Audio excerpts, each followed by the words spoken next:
Hey everybody, how's it going? Welcome back to Talking Mons, our Digimon Ghost Game recap podcast. Hey, remember when I said we'd see you in the new year?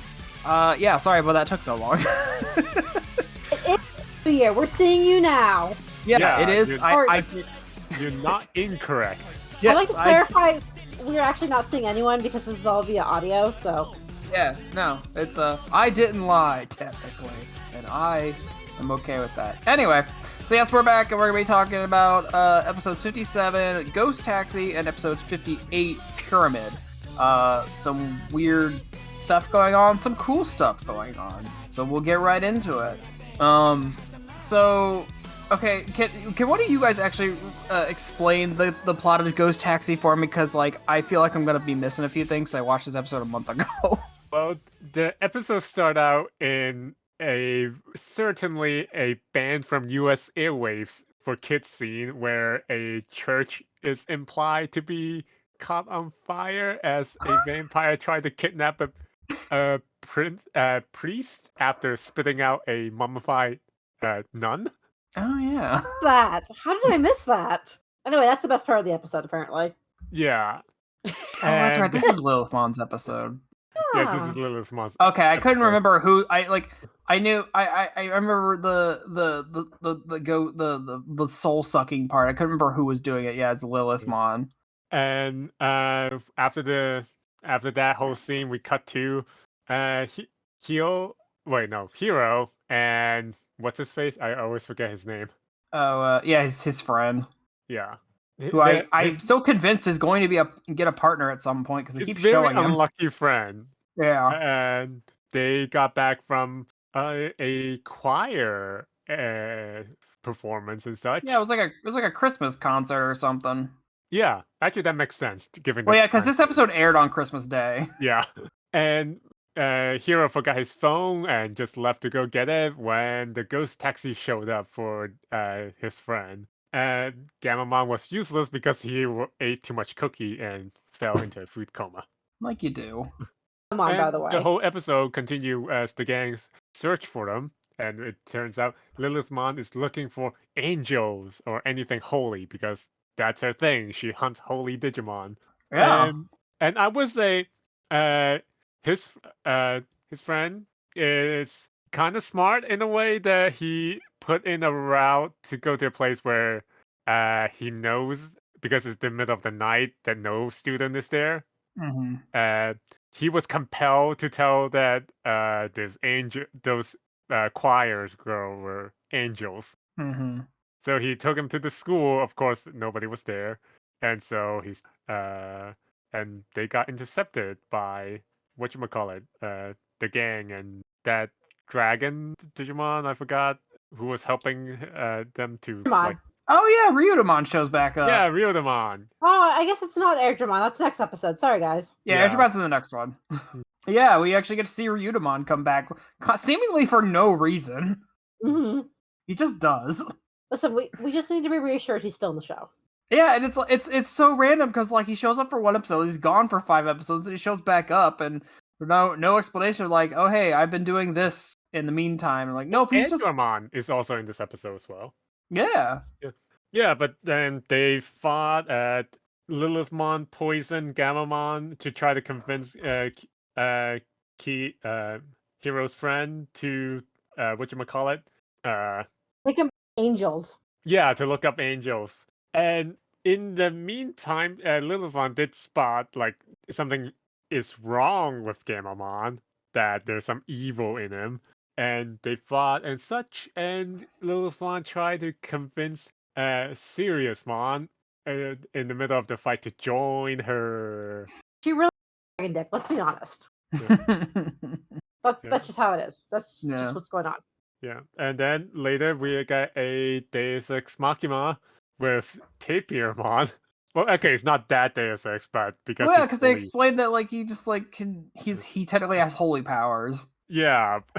So he can like dispel like evil curse shit. But yeah, so I mean, Lilith not get the dragon deck, by the way. He's not evil right now. He'll probably join her at some point later, but not right now. Yeah. No. And she's able to open up a big portal. Yeah, and Remind me if I'm confusing episodes here, but she's the one that like where she reveals at the end of the episode that someone's sending them. Yeah. Okay. Yeah. So that was like the bigger revelation we got at the end of this episode, where she's like, the guy who's sending us through here, and Hero like kind of latches on and like, wait a minute, so like someone is purposely sending them. Okay, just to clarify, no one sent her. She can just travel freely. She can, but yeah. I think she knows that like somebody is sending the other Digimon through like forcibly. I think she was initially sent through, because how else would she know there's something here? Right. But I don't know. She's kind of like God tier, so I mean, she is a Mega Digimon. Yeah. She's one of the great demon lords. So maybe she just knows this shit. I don't know, man. Yeah, she's one of the big like bad guys of the Digimon world. So like the fact that they kind of walked away from that fight is kind of a miracle. Yeah. Yeah. I did forget to mention the Cerberusmon. Oh, sorry. Yeah, she's got Suburumon, not Suburumon. I don't know. It's Cerberus the Digimon. Yeah. He turns into a dude. Yeah. I didn't know he could do that. It's like Transformers, but instead of I guess it's more like Animorph, reverse Animorph. I saw it kind of like the Spirit Digimon from season 4, where they have like the beast form and the human form. This kind of we're not going to get into this quite yet, but this kind of feeds into the next episode. Mm-hmm. So I think this is just kind of a trend. Like they do this. I think it is kind of like a spirit form thing, but not like. Yeah, because the next episode we deal with another a spirit related Digimon, but yeah, I now that you kind of jogged my memory about this episode, yeah, I thought this was like an okay episode. I think like Lilithmon is kind of an interesting bad guy in the sense that she is like one of these like really big bad guys, and she's coming through and like almost like fucking with everybody. Yeah. I do think that this being said at Christmas is like completely a non-thing. Like it does not matter. Yeah, it has absolutely no bearing. I was hoping for some sort of fun little thing with Christmas present and a Digimon misinterpreting, like give present, give in, and all this stuff. Yeah, like I know Christmas isn't nearly as big in Japan as it is here. But I feel like they go like the last 2 years they've done like something Halloween, like very Halloween integral. Mm-hmm. But they haven't done the same for Christmas. Which I feel like they could have fun with, but Christmas is still a bigger holiday than Halloween in Japan. Exactly, yeah. It's a big commercial holiday. But I mean, I guess I could see them doing more with Halloween because of the nature of the show. Yeah, is why they do more with it, but I don't know. I don't like how they find out where Kotaro, that's his name, where Lilith was taking him. Right. They just after they gather at the like where that performance was, they just like Hero found the mummified person that the taxi spat out before kidnapping Kotaro, and they were calling an ambulance, and then a police. Well, obviously, police is going to get there because of the whole situation, but they just overhear his radio is like, "Oh, there's a car crash with involving a black taxi that ran away from the scene of the accident," and that just so happened to be like how they found out where like Lilithmon was heading, at least the very general convenient. Yeah. I mean, I'm not sure how you guys felt, but like. I just felt like this is like an okay episode ultimately, like fun, but like, not super amazing. But I don't know how you guys felt. It's not the worst. I feel like it's more like in the B tier, minus tier. Like it did drip feed us some interesting stuff. Like the fight was kind of interesting, but the thing is, we've got episode, is it 38 next? Damn, that was an episode, guys. Yeah, we get some. The next episode kind of puts this one to shame, but nothing was gonna look good next to the next episode, and especially just kind of meh tier Digimon is just not gonna look good.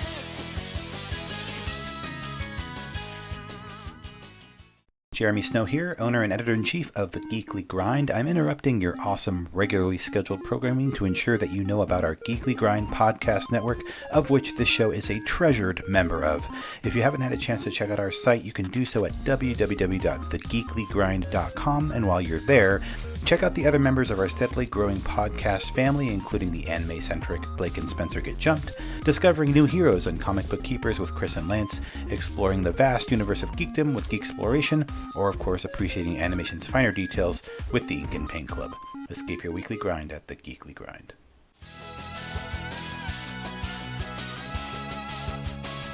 Alright, so we'll go ahead and move on to episode 58, Pyramid. And oh boy, we got some good shit in this one. Oh yeah. Okay. If anything, the last part of it's the good shit, but like still some fun stuff. Oh, I thought the whole. We'll get to it. I do want to say I have to apologize. All through this podcast, I've been saying we have to accept that Digimon will never be that good or go that hard. It's just not going to happen. We have to accept the series for what it is. No, they can do it. They can go that hard. They still go hard when they want to. Yeah, they can.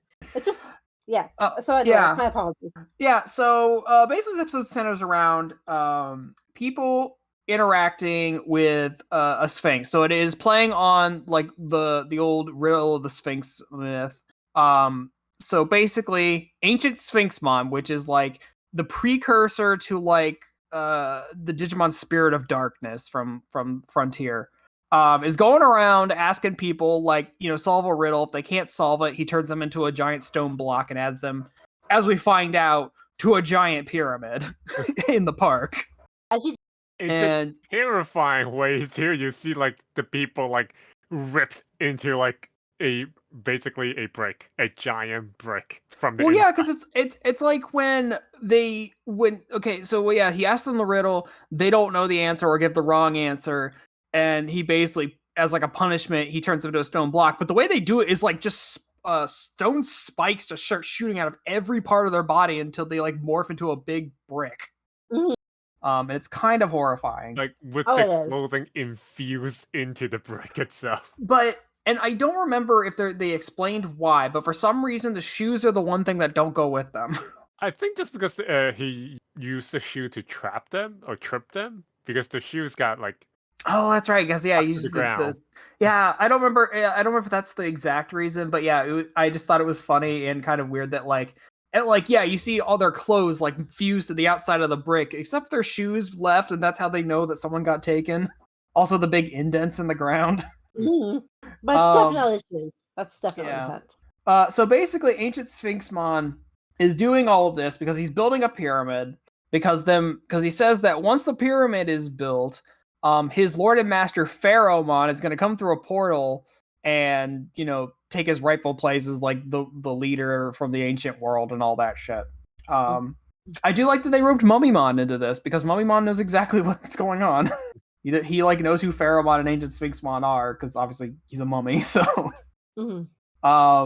but man, like that premise, itself is like just kind of interesting, and like the fact that he gets so close to realizing his goal, but what the real crux of this episode is, we got Siriusmon a few episodes ago, so Gammamon evolved to his Mega. This is finally where we get Angoramon's Mega. I think his name is like Diarbitmon, like Dear Rabbitmon or something like that. Basically, if you remember Sakuyamon is Renamon's Mega, he's like a male version of that with a sword. 2 swords. Yeah. Fancy outfit.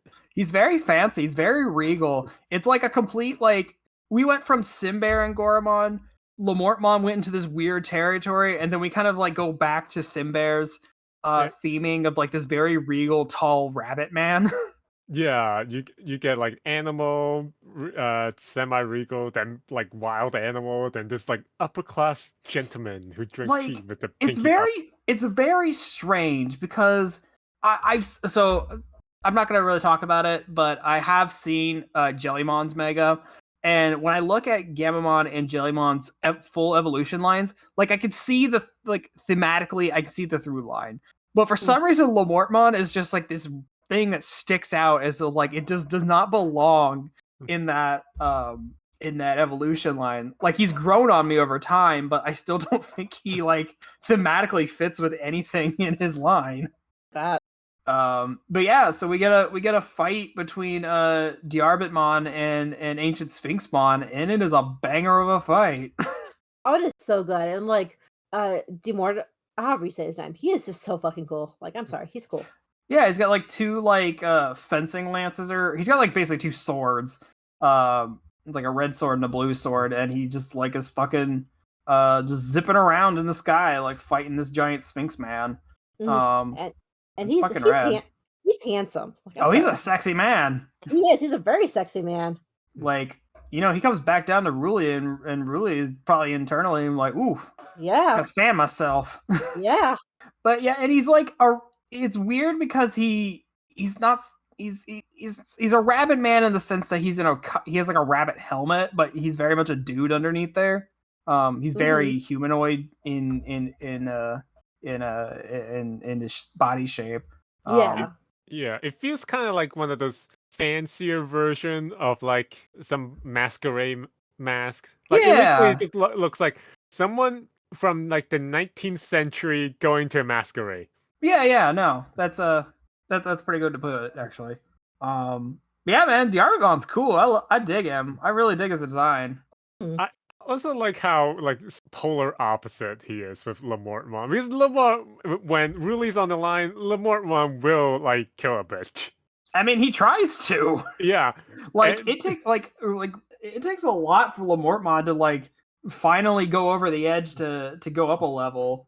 Because he tries to fight Ancient Sphinxmon on his own for a while. Yeah. And just like obviously he's so underpowered in comparison. I think that what won me over to Lamortmon is just the fact that like he loves Rory so much. He so loyally protects her, and like how he digivolves in this episode is so cute and so sweet. Yeah, and I think like that like theme of like loyalty to him, like, and you even get like these kind of flashbacks of like Angoramon's relationship with Ruli, which I thought was a really nice touch of just like how much he cares for her and how much he like takes an interest in like her and her world, and that's what like finally puts that spark in him to like finally go to his mega form. So I thought that was a really nice touch. Yeah. Sorry. Yeah. Well, we started off the episode with Ruli playing the piano, and like Angoramon asking why she stopped learning it despite still loving to play it, and then we end like with the Ruli playing the piano for him. Well, I think it wasn't so much that she stopped learning, is that she used to go to like competitions and recitals, but she didn't like the competition of it. She just likes to play piano for fun. Yeah. But no, it's a very sweet moment at the end where she's just playing for him. If you remember in previous episode with Lamortmon, really had to stop him from like murdering a Digimon. And we jumped to here where the Rabbitmon is literally fighting tooth and nail against Ancient Sphinxmon, who's trying to like revitalize this ancient power to destroy the human civilization, and he tries to save him. Yeah, because fucking Ancient Sphinxmon gets sucked into a giant dark portal, and Diargon's trying to save him, but like it's just too late, man. Yeah, well, the dark. Ancient Sphinxmon made that dark portal, so it's his fault. But still, I love how that this is 180 from Lamortmon's personality. Yeah, I did. I still like. Okay, Sphinxmon is not expressive Digimon, but as he's going to that portal, I swear you can see him making like almost a oh no face. Oh yeah, for sure. It's like Pikachu face as he's getting sucked in the portal. Oh no. I think it could be just his resting bitch face, but yeah. Yeah. So I know like every time someone has an evolution, I have like this discussion about like, is this evolution earned? And like I think if I remember correctly, I don't think we thought that Lamortmon like it felt like an earned opportunity. I definitely think Diargonmon earns this.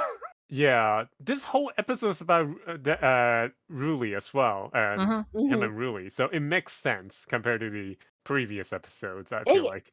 Yeah, this episode gave me chills, like in the good way. When a good anime shows, like it gave me chills. Yeah, it's like they really focused on their relationship for this episode, and it like you could just see how their characters have bonded over the last like almost 60 episodes. So yeah, kind of like really coming to the point of that relationship is like finally getting him to like this ultimate like loyal knight that protects her and everything because he just cares for her so much. Yeah. Yeah, it makes all the sense, and I'm re-looking at his design, and I'm just now realizing he has tiny little bunny heads on the end of his sword. But this was such a I know we've made fun of him drip feeding such that stuff, but for me, this was just so rewarding having done this whole series and then come up to this point. I'm like, I don't know if it'll ever be this high point again, but it's like, yeah, this was worth it. Yeah. Also, the way that they build up ancient Sphinxmon really helps bring home the point on how powerful he is and how require this mega evolution.